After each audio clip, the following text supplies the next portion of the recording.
You see this guy on my screen is a professional criminal and at the same time a suspected kidnapper.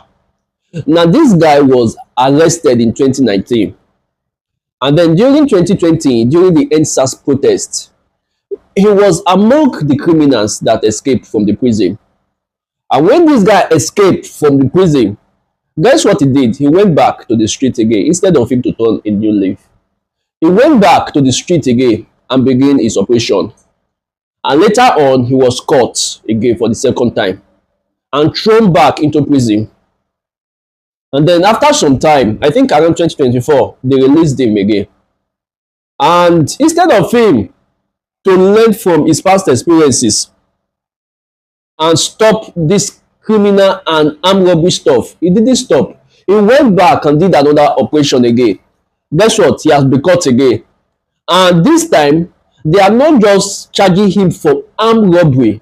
They are charging him also for suspected kidnapping case. May not just watch. In 2019, this suspect, identified as Abubakar Aliu, was arrested for alleged armed robbery in Benin City.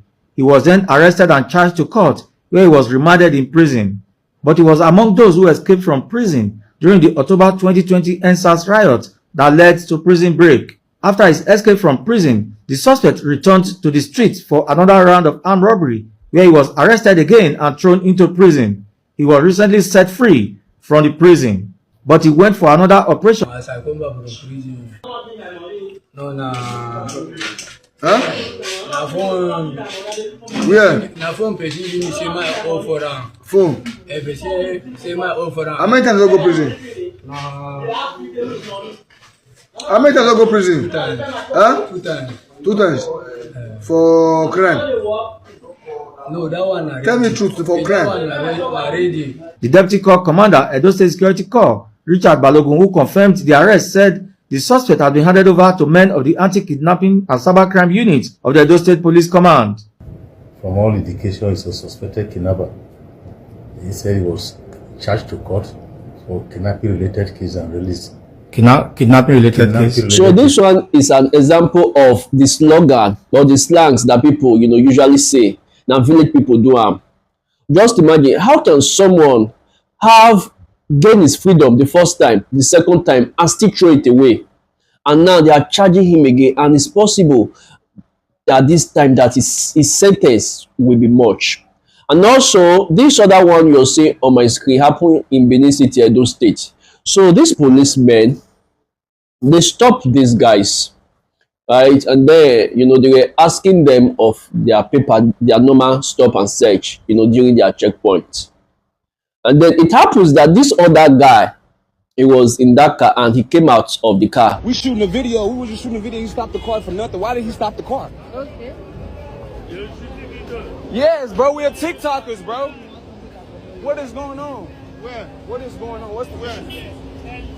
the officers right here is asking us we're confused. What's going on? You asking what's going on with his face? My friend, talk well.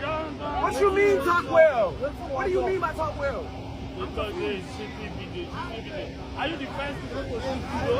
You asked what his powder doing on his face. So I'm telling you. Am I not supposed to ask? I answered you, right? You are telling me now what are you not saying? What's the update? What's the update? What's the next plan? Now, in as much as this video looks very funny, it is not really funny as you think. Now, imagine if this guy has jammed maybe all those, policemen that have, anger issue. Imagine the kind of slap they would have given to this guy. When I watch this video, honestly, I laugh. But at the same time, I think if he's trying to form this accent, I think it is best for him to stop it. I don't know if that is how he speaks though. But if he's trying to form the accent, I think the best thing for for him to do is to stop it. He shouldn't try it with policemen, especially with Nigeria policemen.